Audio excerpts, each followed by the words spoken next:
নমস্কার বন্ধুরা, নবদিগন্ত চ্যানেলের পক্ষ থেকে আপনাদের সকলকে জানাই স্বাগতম।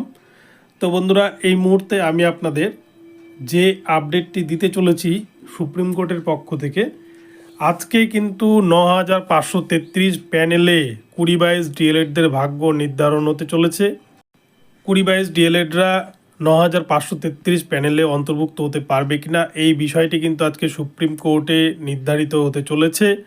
তো আজকে বলা যায় ৩,০০০ প্রার্থীর কিন্তু ভাগ্য নির্ধারণ হতে চলেছে সুপ্রিম কোর্টে।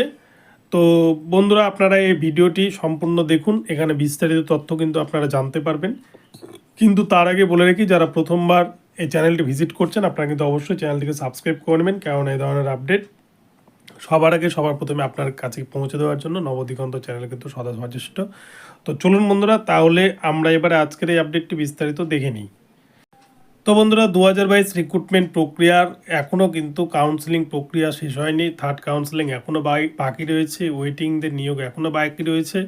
এবং তার সাথে সাথে ২০-২২ ডিএলএড যারা ইন্টারভিউ দিয়েছেন অলরেডি, যাদের কিন্তু সুপ্রিম কোর্টের নির্দেশ ছিল যে ৬ সপ্তাহের মধ্যে তাদের ইন্টারভিউ নিয়ে তাদের হলফনামা জমা করতে হবে সুপ্রিম কোর্টে, এবং প্রাইমারি বোর্ড ঠিক সেই কথা মতো কিন্তু তারা সমস্ত কিছু সুপ্রিম কোর্টে জমা করেছে। কিন্তু বিষয়টি যেহেতু এখনও ফাইসালা হয়নি বা ফাইনাল জাজমেন্ট হয়নি, তাই মামলাটি কিন্তু আজকে রয়েছে। আজকে এই মামলার ফাইনাল জাজমেন্ট হয়ে যাবে, এমনটাই কিন্তু সূত্র মারফত খবর পাওয়া যাচ্ছে।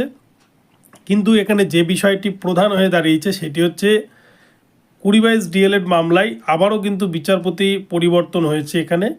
তো এই বিচারপতি পরিবর্তন কতটা এখানে প্রভাব ফেলতে চলেছে এটাই বিষয়। আগের দিন আমরা দেখেছিলাম, গত যেদিন শুনানি হয়, যে এএস বোপান্নে স্যার এবং সুধাংশু দুলিয়া স্যার ২০-২২ ডিএলএড মামলার কিন্তু শুনানি করছিলেন।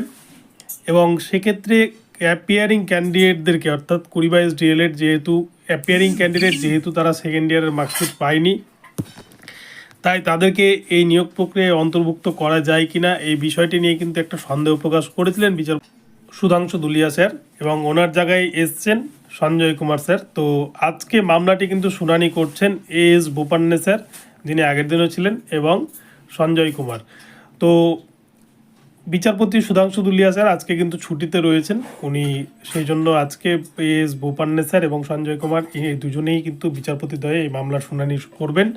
তো এই মামলায় কোন দিকটা উঠে আসছে, ২০-২২ ডিএলএডরা পাবে কিনা এই বিষয়টিই কিন্তু সবথেকে প্রধান বিষয়। তো ২০-২২ ডিএলএড ক্যান্ডিডেটদের জন্য কিন্তু আজকের দিনটি ভীষণ গুরুত্বপূর্ণ দিন।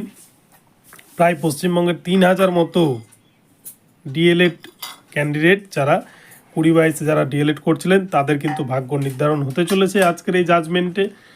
তো সেক্ষেত্রে কি জাজমেন্ট হবে বলা মুশকিল, কিন্তু গত দিনের বিচারপতি সুধাংশু দুলিয়ার কথা মতো কোনো অ্যাপিয়ারিং ক্যান্ডিডেট যদি ইন্টারভিউয়ে অংশগ্রহণ করতে পারে না এনসিটির গাইডলাইন মতো, এটাই কিন্তু গতদিন উনি বলেছিলেন।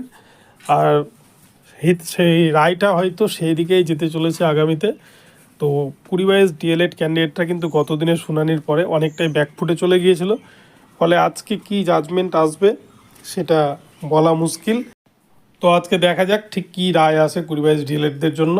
তো আপনারা চ্যানেলে নজর রাখবেন, আমি কিন্তু আপডেট পেলে আপনাদেরকে আপডেট জানিয়ে দেবো সবার আগে সর্বপ্রথমে। তো ভিডিওটি ভালো লাগলে আপনারা চ্যানেলটিকে সাবস্ক্রাইব করবেন, এবং এ ধরনের আপডেট প্রতিনিয়ত পেতে অবশ্যই চ্যানেলটিকে ফলো করতে থাকবেন। ধন্যবাদ সকলকে, সকলে ভালো থাকুন। আর আমার ভিডিওতে কিন্তু লাইক শেয়ার কমেন্ট করতে ভুলবেন না। ধন্যবাদ। পরবর্তীতে আবার নতুন আপডেট নিয়ে আসছি, দেখা হচ্ছে পরবর্তী ভিডিওতে।